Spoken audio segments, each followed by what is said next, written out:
I'm Dr. Vincent Bacon, the director of the Wheaton College Center for Applied Christian Ethics. And the reason that we're having this conversation today is basically because, in part, our theme this year is about being countercultural, being anti, but not being anti-cultural. And part of that is having conversations about important things, and perhaps conversations that we haven't had very much here at Wheaton College, and trying to model a way of engaging difficult conversations or difficult topics or controversial topics, I think in a way that is constructive and informative. And this was particularly catalyzed, David Iglesias gave some public comments about a Christian response to torture. It occurred to me that we haven't really had a conversation about a response to terror. We haven't really had a conversation certainly about torture here on this campus. So after some conversation with my colleagues in political science, we put this together this afternoon. So I'm very thrilled that my colleague Dr. Brian McGraw has agreed to moderate this, and I'll hand it off to him to introduce our two guests, and we'll look for a very interesting conversation together. Brian. Great. My name is Professor Brian McGraw. I teach political theory over in the Politics and IR department. And let me just briefly give you a sense of what we're going to do today and then introduce our guests. We're going to spend probably 20-25 minutes. I have some questions I'm going to sort of pitch to them about the American response to terrorism, particularly since 9/11. And then we'll open it up for your questions and concerns. And we really want to make this a kind of conversation. It's not a series of one-off lectures or one-off sort of monologues and whatnot. Here is Professor Iglesias, David Iglesias, who is the director of the Hastert Center. This is you're still in your first year, right? Yeah. We're glad he's here. He's served at state, local, and federal levels as a federal prosecutor. He served at Gitmo. He's a retired Navy captain, he is. We're just thrilled that he's here, and hopefully he'll sort of be able to shed some light on, well, a lot of the issues around those kinds of topics. Professor Will Inboden will be giving tonight at 7 o'clock in this same place, where you should return and listen to his lecture on conflicts in the Middle East and American foreign policy therein. That's going to be too much Inboden in one day, Brian. So it's a lot, no such thing. He's the executive director of the William P. Clements Center for Strategy, History, Strategy, and Statecraft at the University of Texas at Austin. He's an associate professor in the LBJ School of Public Affairs. In past lives, he has worked on the policy planning staff at the Department of State and in the National Security Council, has extensive policy experience, in particular sort of in dealing with strategy, national security strategy, and so on. So let me get things going, and this is for Professor Inboden, if you wouldn't mind sort of starting off. If you were to kind of be able to sort of characterize kind of American strategy vis-a-vis terrorism, right? Particularly since 9/11, right? I mean, there were terrorist attacks before that, but particularly since 9/11, how would you characterize it? Like, what were the big components of American strategy since then? Okay. Well, first of all, thanks so much for having me here, Brian. It's especially an honor to be here with Professor Iglesias. I know he's a relative newcomer to Wheaton in this phase of running the Hastert Center, but as someone who was in Washington for a long time, let me say that he looms very large in the national security community and is a great get for Wheaton. So please exploit him. Please, I mean that in the Christian sense of exploitation. But to have someone of his practitioner's experience, real-world practice here on campus is an invaluable resource. So I hope all of you have a chance to get to know him, take his classes, and take Professor McGraw's classes too, of course. As the outsider, I can say this. So to rewind for a little bit, I was in Washington, D.C. on 9/11. I was in the process of joining the Bush administration. I was not yet in government, but I was very close to the Pentagon when it was hit, and then was a few blocks from the White House when Todd Beamer, among others, in his act of heroism, prevented the fourth plane from hitting Washington. And it may seem, I know, to this generation of students like that's more and more the distant past, but for those of us who lived through it, it was a very searing experience. You know, everyone remembers where they were on that day, even if you weren't in New York or Washington, but especially for those of us who were in one of the two cities that were hit. And as I look back now, almost 14 years later, reflecting on my several years in the Bush administration, where I was one of the people involved in some of the higher level strategies we were trying to do, it's interesting to think about what we got right, in my estimation, what we got wrong, in my estimation, what strategic principles have endured, what ones have been chucked by the wayside because they were either immoral or not working. And I know we'll be talking about a lot of that today. So thinking about what is the American strategy towards counterterrorism today, well, first I'll say this, that if you would have told any of us who are in Washington or New York, for that matter, on September 12th, the day after that, almost 14 years later, we'd be sitting here and the United States would not have been hit again on a large scale. I know there's been a couple of these lone wolf attacks, the Boston bombers, Major Nidal Hassan at Fort Hood, things like that, but we haven't been hit on a large scale again. We all would have been dumbfounded. In the weeks and months after 9/11, the question was not if they'll hit us again, it was when and where are they going to hit us again. And that was the mentality of the time. That this is not to justify some of the strategic and moral errors I think were made, but just to give you a sense of even what everyone on up to President Bush thought. We were all just on edge waiting for that.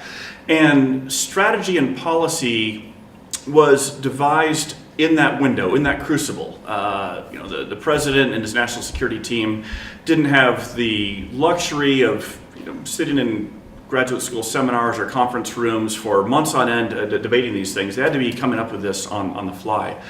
And looking back, the Bush administration settled on a few principles early on that, with some modification, I think arguably the Obama administration is still following today. They may put some different rhetorical coats on them, but one would be preemptive action. This is often associated with the Iraq War. The correct term there was really preventive, if we want to get into just war theory. But by this I mean trying to take action against terrorist threats or perceived terrorist threats. I'm trying to put this in neutral ways, okay? We can talk about the normative, the right and wrong of the strategically and moral. We're happy to have that. But in terms of describing what the doctrines are, taking action against the terrorist threat before, the perceived terrorist threat before it hits us.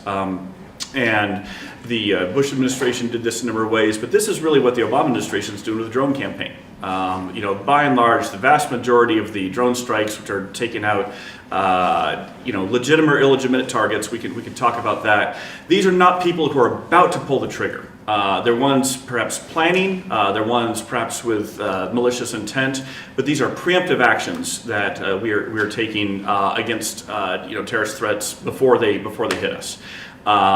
There's a certain history of this in the laws of war, but it's also contested, and I think something that needs to be debated more. The Obama administration, criticized a lot of this during the campaign, but then adopted a lot of it once they came into office.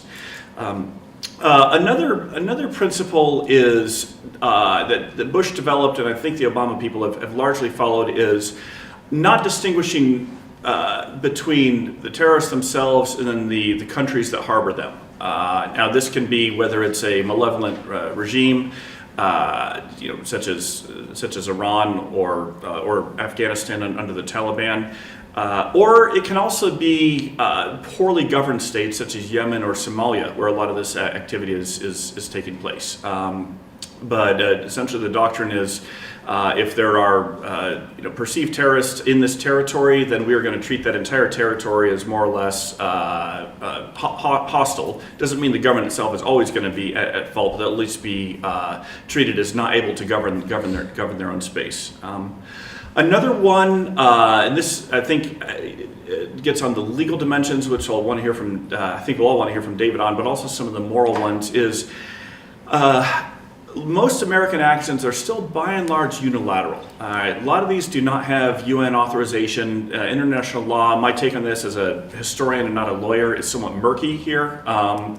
the Bush administration did a lot of chest thumping about unilateralism. The Obama administration pretends not to mention the word, but acts that same way. Particularly again with the drone strikes in Pakistan, Afghanistan, Yemen, Somalia. These are not done under UN sanction. They're not done as part of a big coalition. This United States acting as the United States, and even the congressional authorities, I think, for this are somewhat dubious. I mean, I want to hear your take, David. I think the 2001 AUMF has been stretched beyond all recognition. I think we should probably get another one. But I'm the non-lawyer, so I'm practicing law without a license up here. So preemption, unilateralism, and doing this without a clear mandate in international law. But perhaps there is a case that this is being done morally still. I think there actually can be a case that some of these actions are moral. They're in some difficult gray areas. This is where morality and the law do not always align perfectly. I wish they did. That's one of the, any of you going into international law, I'd like to see more alignment between morality and the law. So I've been riffing enough. So this question for David, actually, sort of. So in terms of legal strategy, right? I mean, obviously there's a raft of new or at least sort of newly vivid legal questions that come up with sort of the American response to 9/11. How would you evaluate sort of American legal strategy since 9/11? I mean, are there things that we've done well? Things that we've done really poorly? I mean, how would you evaluate some of this? Yeah, I was really struck by your comment, Will, about 12 years ago no one would have thought we wouldn't have been hit in a major way. I'll never forget a call from the former Deputy Attorney General during the election of 2004. That's Jim Comey, who's now the FBI Director. And he had all the United States attorneys on the phone. He said, ladies and gentlemen, our evidence is that we're going to be hit big in the next few weeks. And your job is to shake every tree and prevent that second large attack from happening. And I remember the hair on the back of my neck. It's standing up now, but it was doing that at that time, thinking, oh no, we've got another 9/11. And we didn't, and we haven't. So I think, to a large degree, we've been successful in dismantling Al-Qaeda. Al-Qaeda cannot mount the type of catastrophic attack that it did in September of 2001. It still exists, but has been largely defanged. Getting back to your question, Will, about the AUMF of 2001, if you look at the language, and my class just studied this, it's directed toward the organizations, including Al-Qaeda, that were responsible for 9/11. Okay. So Al-Qaeda, as I just stated, is largely defanged, deconstructed. So to the extent that AUMF is still in place, it's very tenuous that we can mount anything else, which is why the Obama administration has proposed a new AUMF of 2015, which would cover other types of counterterrorist activity.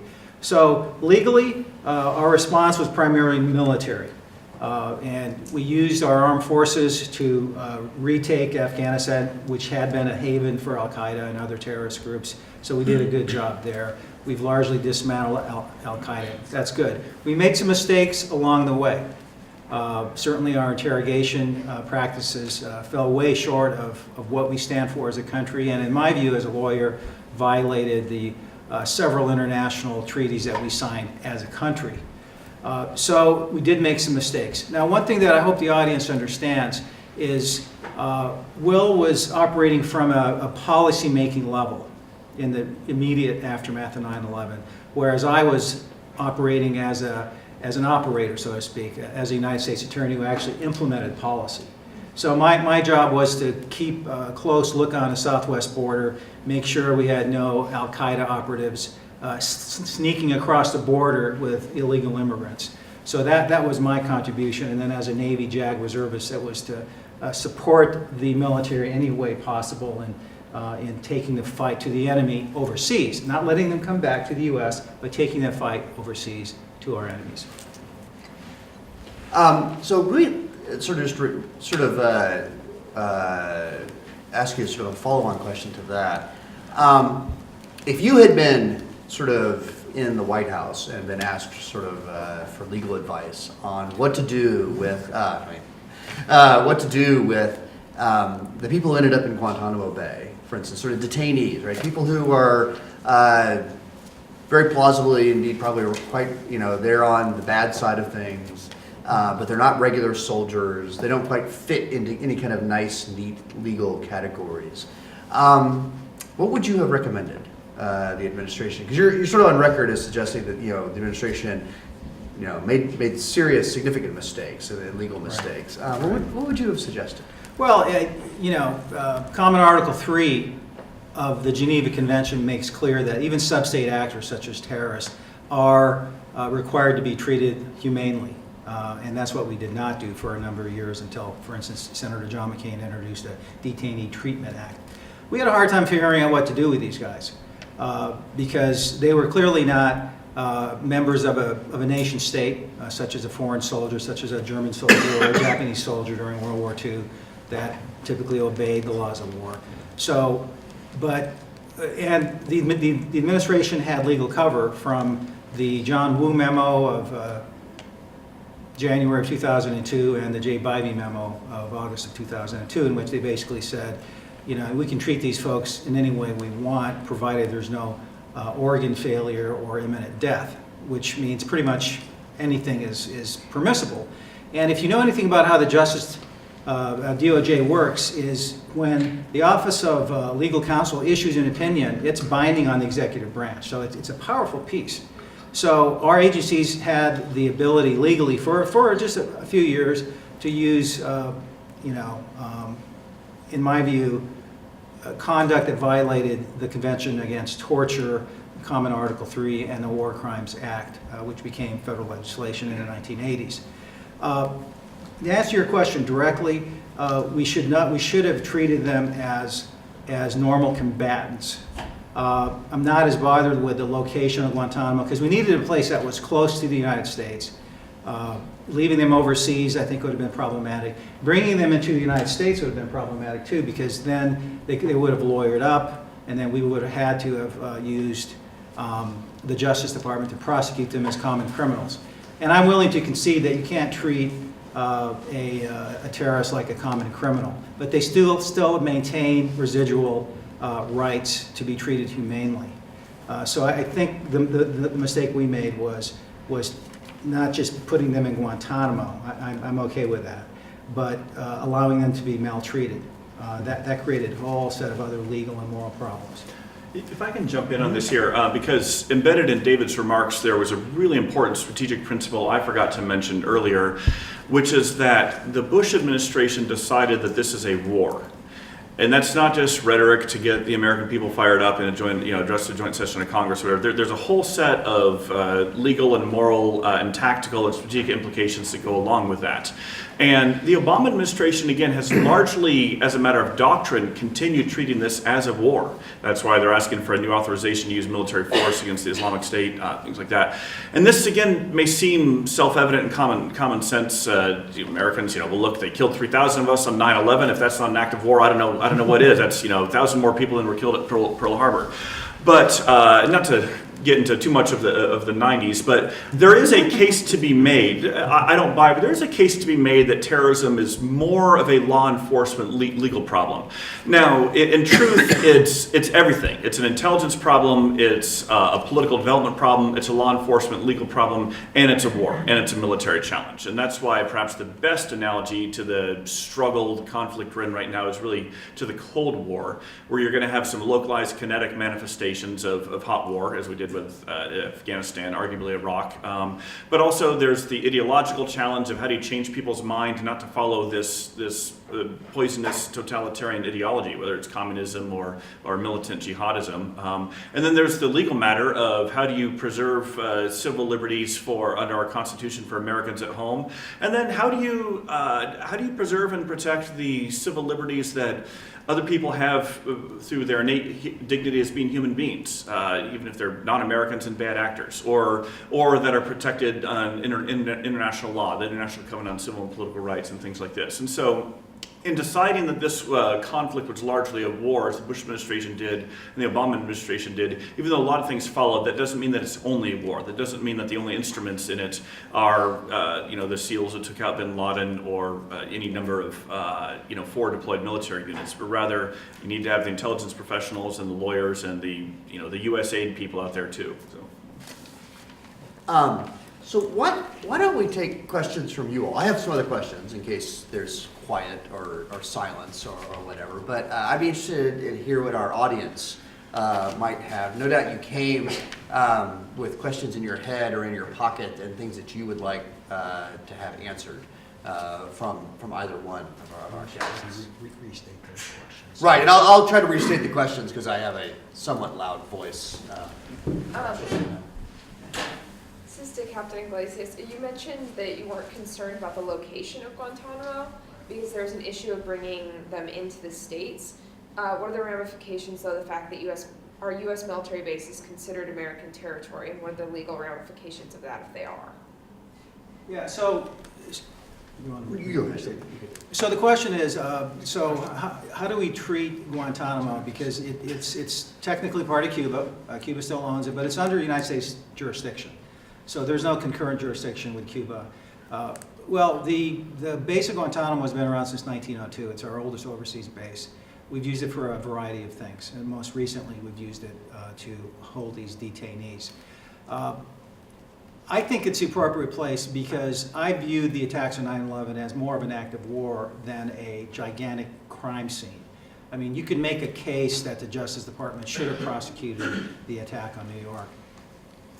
I think the better response is it's really a military action. It needs to be treated as this country has treated other military war crimes with the military commissions. So I was supportive of the Bush administration saying we need to treat these as war crimes. We need to treat them as war criminals, not common criminals. Therefore, really, any location overseas would have been an appropriate venue. I mean, we could have set up a war crime tribunal in Iraq or Afghanistan, and that would have been okay. But I think the location of Guantanamo is good because that allowed other agencies to come down and question them.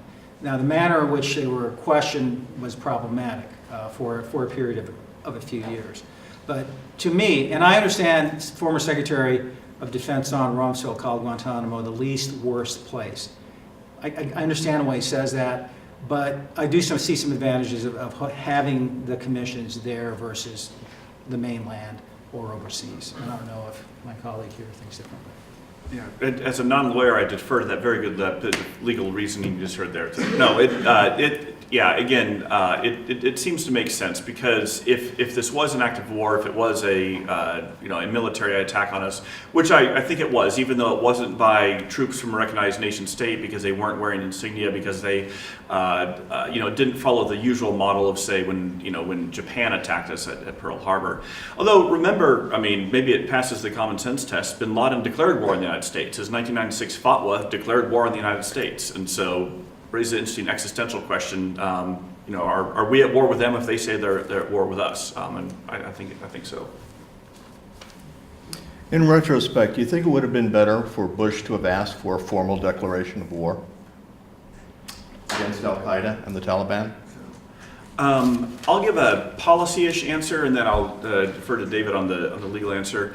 I don't think so. My sense from talking to my lawyer friends is that formal declarations of war are somewhat obsolete. We haven't had one since we declared war on Germany on, what was that, December 11th, 1946? I'm sorry, the 8th. Germany, the 8th was Japan, but then Germany declared war on us on the 11th, and then we didn't declare war on them until that. So that was, I think, the declaration of war in Nazi Germany 5 days after Pearl Harbor, 4 or 5 days, was the last declaration of war. Because then once the UN Charter was adopted with inherent right of self-defense, no longer were formal declaration of wars needed because that's now recognized under UN law. So that's why we get from Congress authorizations to use military force. My sense as the non-lawyer, but from looking at this historically. Now, as a policy, a political matter, I think Bush was absolutely right to go to Congress and asked for an authorization. He did this for whatever else you may think about the Bush administration. It was notable that they went to Congress and asked for authorization in 2001 to attack Afghanistan and associated elements of Al-Qaeda, and then in 2002 to attack Iraq a few months later. I say that because the Obama administration did not do that. They never even got congressional authorization to attack Libya. And I think as a policy matter, it's just wise. It will do more to unite the country if the people's representatives in the legislature are able to do a formal vote saying that we support this use of military force, which is, I think, a de facto declaration of war. So. Yeah, and to answer that question, I don't think it would have made any difference. Whether you call it an AUMF, an authorization for use of military force, or declare war. But I do think that the executive, the president, does need to get authorization from Congress. I mean, there is the War Powers Act, which Congress passed. It's never been fully challenged, so no one is really sure if it's fully in effect. Is the president really required to get authorization? The answer is probably yes, but the Supreme Court has never heard that specific issue, so no one really knows. But I think the more politic thing to do for a president who relies on funding by the Congress is to get some level of authority. But in terms of did the AUMF result in fewer bombs and fewer tanks and fewer ships being deployed? No. So no difference in our offensive military capability. Well, I'm just going to add to this, and I don't want to dominate this at all, but having spoken to a number of the attorneys who were down at Gitmo representing the detainees, their argument is that he should have asked for a declaration of war because it would have made it more difficult for them to have access to the detainees, and many of them shut up after they met with the lawyers. Prior to that, we were getting more information than we got after the lawyers came in. And they thought that a lack of a formal declaration of war was something that worked to their advantage. So That's interesting. I know quite a few JAGs and civilian lawyers who have represented detainees. I've not heard that. That doesn't surprise me. But having been a defense counsel myself, would that have helped my cause? I'll have to say reasonable minds differ on that. I'm not sure I'm persuaded by that. Our country is a country that prides itself on the high moral ground and in a sense, our moral superiority. A lot of that went down the tubes after 9/11. And I'm wondering why you think that these moral lapses occurred with the treatment of prisoners and torture, or was it just simply anger and retribution? And what safeguards are there or should there be in the future to avoid this kind of problem of outrage and anger when we are attacked by some other force or country in the future? I can take a crack at that first. So, I mean, one of the things that you don't hear people talk about much is in the fall of 2001, there was a lot of fear in Washington. I mean, I remember meeting with John Ashcroft in his office and wondering, could Al-Qaeda build a bomb big enough to take out the fifth floor where his office was? I remember seeing the Jersey barriers. I remember seeing sandbags. I mean, it was a militarized city. And we had anthrax and the DC sniper too. That's It was right. Crazy. That's right. Sorry. So, which I completely forgot about. But you're absolutely right. So there's a lot of fear there. I think people act in a defensive posture anytime there's fear. There was a lot of anger, but I think our tendency of being a nation of laws and not men, in this sense, hurt us because we had a notional memos that from Bybee and Wu and you rather at the Justice Departments, which gave us legal cover. They were eventually withdrawn as being ill-founded.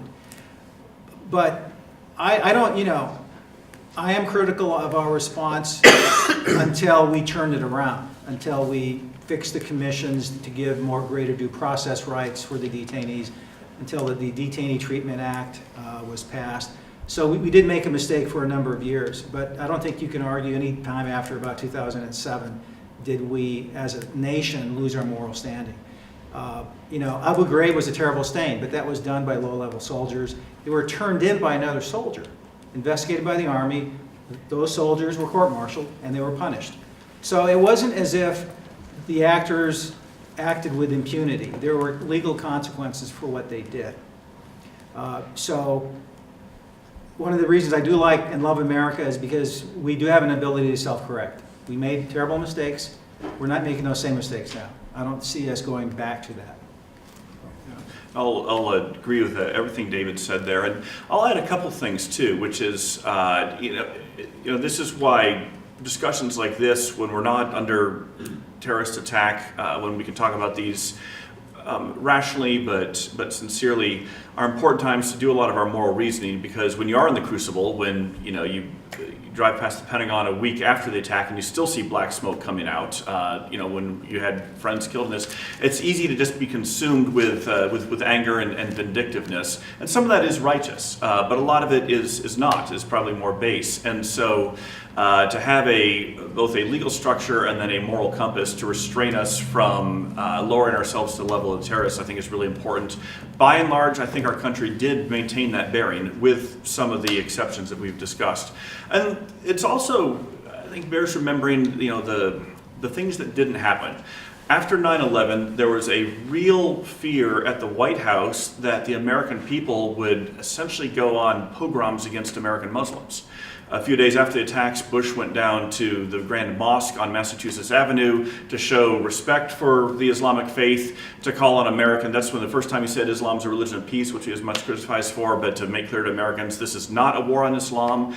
We all can give the talk on how the war on terror is a misnomer, terror is a tactic, and yes, we all agree. That came up, though, because the White House has bent over backwards to make clear Islam is not the enemy. It's this one particular group of terrorists acting in the name of Islam. And American Muslims are still, by and large, fully respected, fully integrated members of American society. Last year in the United States, there were twice as many hate crimes against Jews as there were against Muslims. This is not to downplay things like when that horrible killing happened in North Carolina a few weeks ago when that disgruntled atheist killed the 3 Muslims. I don't want to trivialize that at all. Yes, there have been some excesses, but I also think that there are some ways the United States really did keep its moral bearing. Remember that the enemy are, these Al-Qaeda jihadists and not all of Islam, especially realizing eventually that some of the biggest victims of terrorism are the Muslims. Probably 10 times more Muslims have been killed by jihadist terrorists than non-Muslims, and our most important allies in the fight against the jihadists are non-jihadist Muslims, who are certainly the majority of Muslims. And so that's, I think, a domain about the United States' internal treatment of our Muslim citizens here, as well as our relations with other Muslim countries, that we've more or less kept a pretty good bearing on, with some notable exceptions that we need to come clean about. But as David said, we have these self-correcting mechanisms as a nation of laws. To what extent do you think Obama's dependence on drone strikes is an effort to avoid some of the legal problems with indefinite detention in Guantanamo Bay? And how would you justify legally or morally the drone strikes if we're saying that things got better after 2007?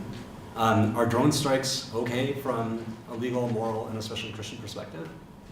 Yeah, I don't see drone strikes as being any different than the Allied bombing of German and Japanese cities. It is a war. I don't see this as an extensive police action. It's a war. There was a declaration of war by Al-Qaeda twice in the 1990s. You don't have to warn your enemies that you're going to bomb them. So I'm not bothered by a just war theory, because there are groups out there that not only hate Americans and Israelis, they also hate a lot of Muslims that they disagree with. So I'm not sure I understand the rationale that instead of bombing them, we should arrest them and then put them in Guantanamo. That's certainly an option that President Obama has. I don't criticize him for using military means to a military problem. Now, he may have secondary law enforcement issues, but that's one less combatant you have to worry about. Yeah, now where it becomes troublesome to me, and that's why anytime there's a drone strike, there are lawyers that vet that process. If there is a high possibility of collateral damage, which is code for killing non-combatants, then typically that drone strike is not going to happen. They really try to do as targeted of a strike as possible. And there have been some situations in which there have been a lot of non-combatants, typically family members and friends, near the target, and they've called it off. So it's not as if the Obama strike team is just willy-nilly killing people without any rationale. I mean, I think that it's highly premeditated, and I think there are enough safeguard bills in where it doesn't offend my notions of a just war. Yeah, I'll again largely agree with David there. I mean, because I do think this is a war, because I do think drone strikes are a legitimate act of essentially anticipatory self-defense, to use the technical term, against people who are actively plotting to kill Americans and our allies.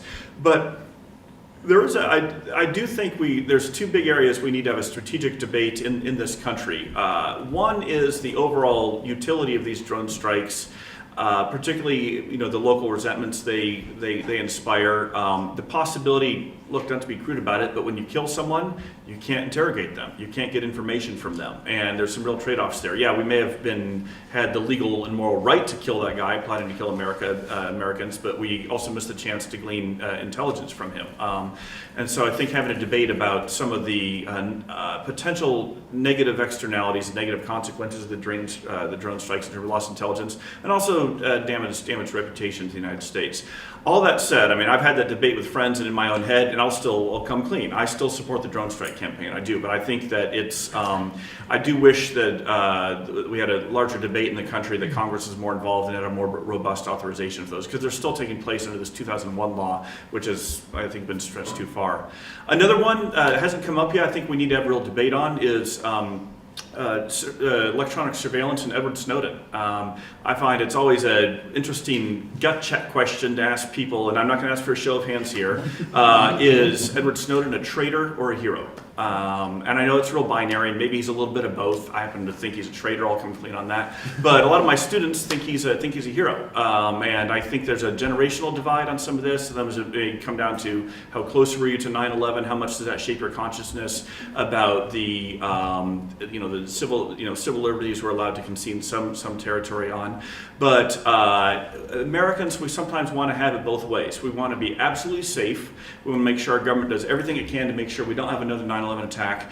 And oh, by the way, we want to be able to say and do anything in complete privacy and not be subject to any of these sort of restrictions or curtailments. Of course, in truth, anyone who has a Facebook account or a Gmail account, you're giving up your private information all the time. You're just doing it to corporate America rather than to the NSA. But I think we need to have a bigger debate in this country about those real trade-offs that have been exacerbated by the Snowden stuff.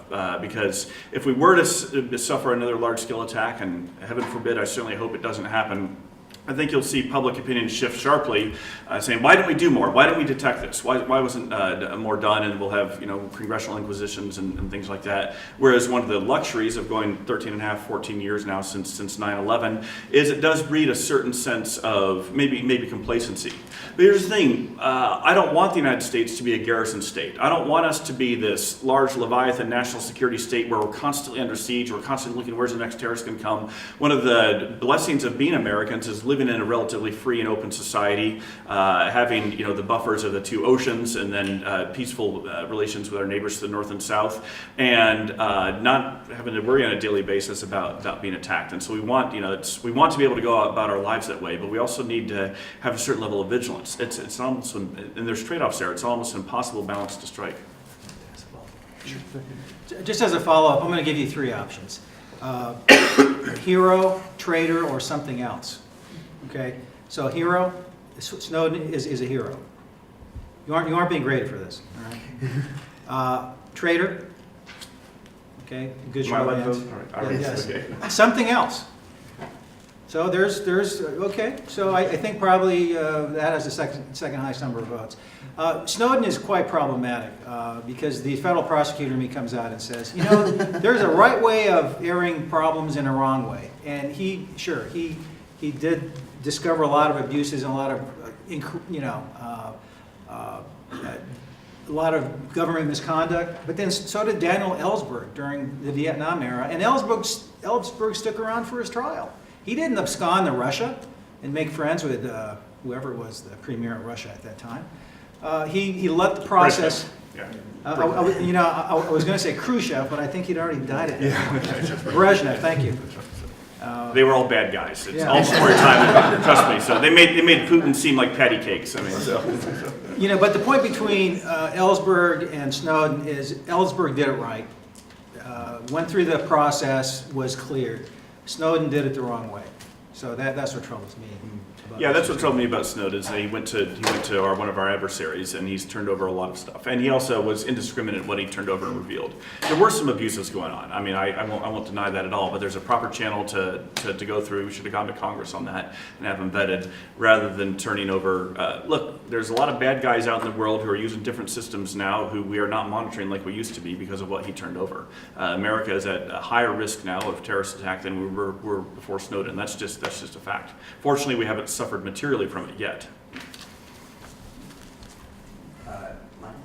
So actually, this is David, a question for you, also a clarification question. I've often wondered, what is the legal authority of these memos that, for instance, John Yoo, and it seems like these are referenced as though they have independent legal weight. Are they a summary of existing law, or do they have actually an independent legal force within themselves? Okay, so the question is, there are two, and these are commonly referred to as the DOJ, the Department of Justice torture memos. One came out in early '02, and the other one in the summer of '02. One was to the Secretary of Defense, Haynes. The other one was to my former boss, Alberto Gonzalez. So Yu's memo, and remember, he worked at the office. Who was White House counsel at the time, right? Well, Gonzalez, or? Gonzalez was the White House counsel, so Yeah. he was not the Attorney General yet. So Yu was at Office of Legal Counsel, which again writes these binding opinions that binds the executive branch. A very powerful position, probably, arguably for a lawyer, the most powerful place you can work on the executive branch. So what you tried to figure out was, how do we use abusive interrogation techniques, my words, not his, without running afoul of the War Crimes Act? Because if you literally read the War Crimes Act, which is essentially a federal codification of the Convention Against Torture, any American, regardless of military, CIA, whatever, that does these is going to be subject to federal prosecution. So how do we insulate this? So Yu figures out a way. I disagree with his conclusion, but he figured out a way. Bybee writes a more extensive memo, which goes to Alberto Gonzalez, in which he's defining torture. And lawyers live in the definitions. We love the footnotes. We love to cite precedent. And Bybee puts out, in my view, this Byzantine, Rube Goldberg-esque legal justification, in which he says, okay, it's okay to do these following things, which international law says we can't, as long as it doesn't lead to organ failure or death, we're okay. Well, that's all the legal justification that our administration needed. So for a period of a few years, they were able to do that. And I tell my class, it's the ultimate stay out of jail card that you can have. So CIA, military interrogators, law enforcement, they can do that. Now, I'm going to put in a plug for my friend Ali Soufan, who's coming next week, because he was one of the first FBI agents to see what was going on and say, I'm not going to do that, because we prosecute guys for doing what the CIA contractors were doing right in front of my face. And he stepped out of it, and history sided with Ali. And we went through a very dark period of time, in my view, morally. Did we get results? I think we can probably argue till the cows come home about that point.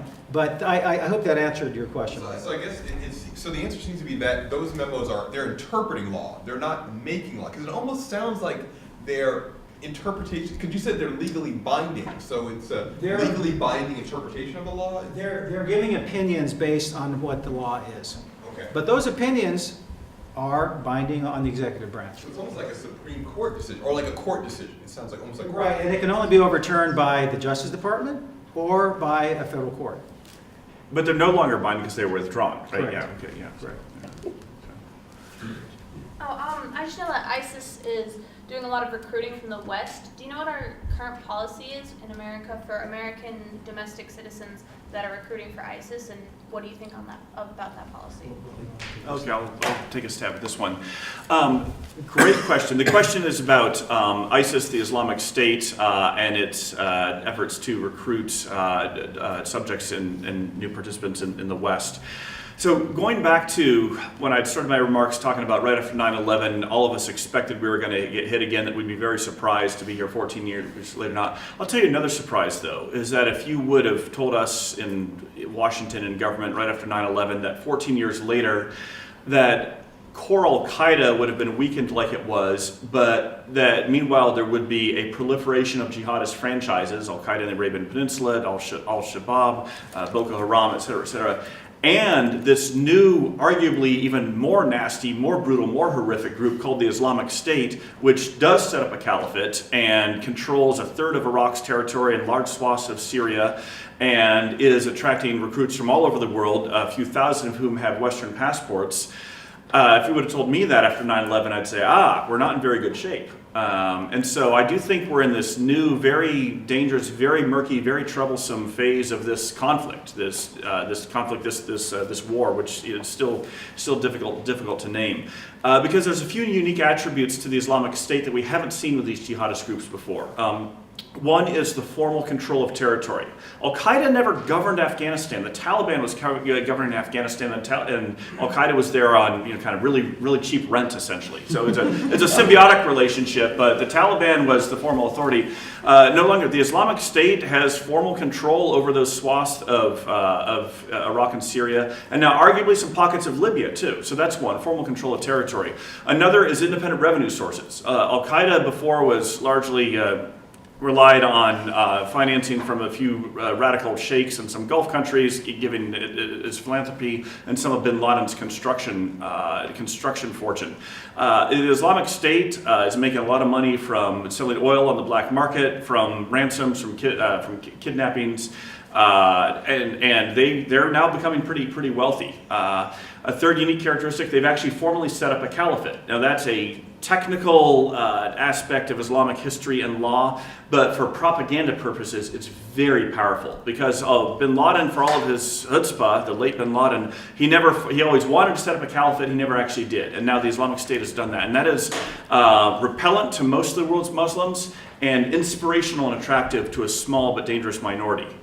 And then finally, going back to your thing, a unique attribute of the Islamic State is at least 2,000 or 3,000 of them have European and American passports. Most Al-Qaeda guys did not have Western passports, and particularly with the permeable borders in the EU and visa waiver and things like this makes it a lot easier for them to travel back and forth. Now we're trying to keep an eye on this. This is largely the domain of the FBI. Fortunately, FBI is cooperating a lot better with the CIA ever since Homeland Security, a number of these, and the Patriot Act and a lot of the post 9/11 reforms.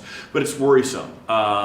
One reason, the one ideological advantage to all this is thus far the Islamic State seems mostly to be focused on the region itself.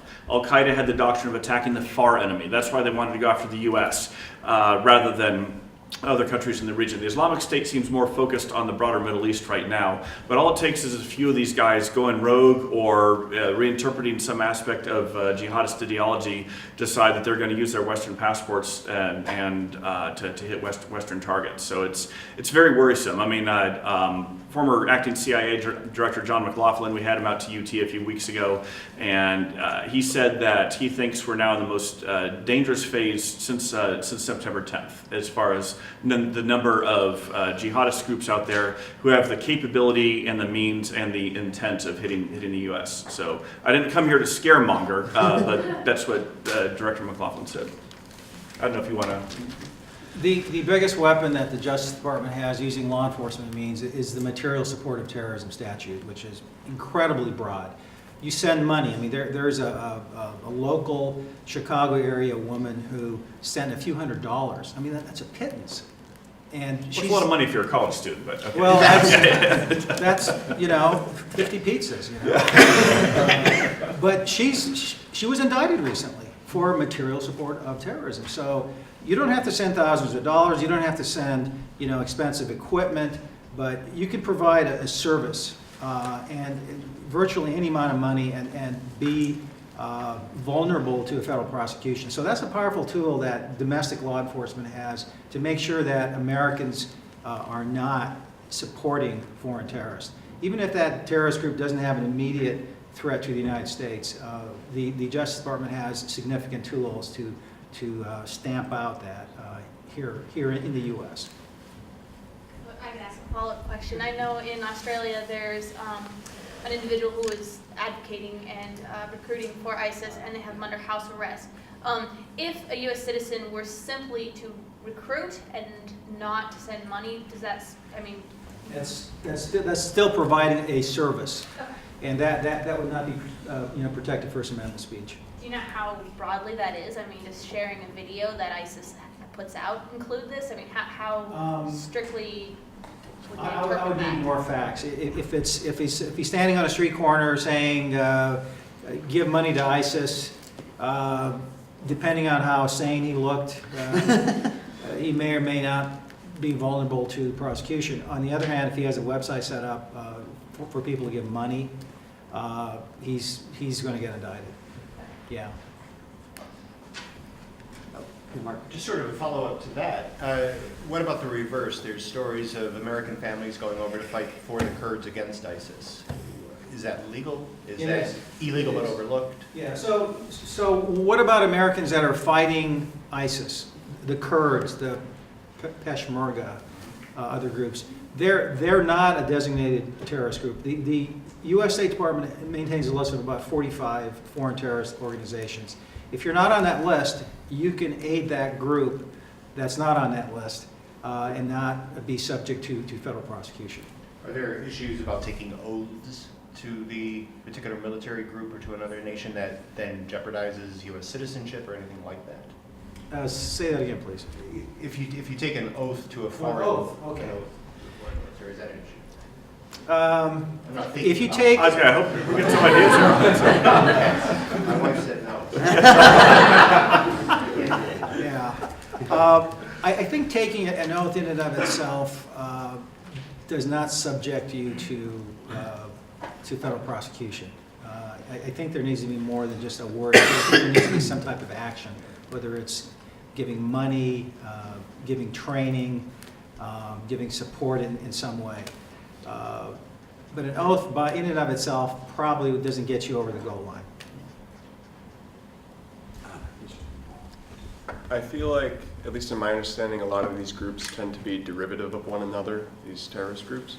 I'm curious if there's any current strategies or concepts or ways that we can be taking action that prevents derivative groups from arising, because it seems like a lot of the action ends up being short-sighted, or there are things that blindside us and turns out, oh wait, now this happened and we need to respond to that, and then something else happens.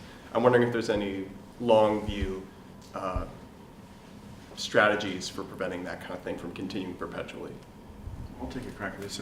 This is a great question. And again, going back to my mental test of, if you would have told me a week after September 11th, 2001, that almost 14 years later, our government still would not have an effective counter-radicalization strategy and policies, I would have also been really disappointed, and I am. And this is a bipartisan failure. We in the Bush administration, I worked on this quite a bit. We tried and we failed. We had some good ideas and some projects. Essentially, counter-radicalization, fancy term for how do we prevent young Muslims from not turning into jihadists. How do we prevent them from, signing up for these groups and going from having a more peaceful, moderate version of Islam to wanting to blow themselves up or behead other people, getting radicalized. And there's a number of pathways to radicalization. There is some pretty good research that's been done on this. We're starting to understand how it happens, but we still haven't figured out how to stop it. And the Bush administration tried and largely failed, and the Obama administration has also largely failed. And this is one of the things that worries me, and this is one of the things I think that accounts for why we have this proliferation of these different jihadist franchises, and more recruits joining them. So it's not been a complete complete failure.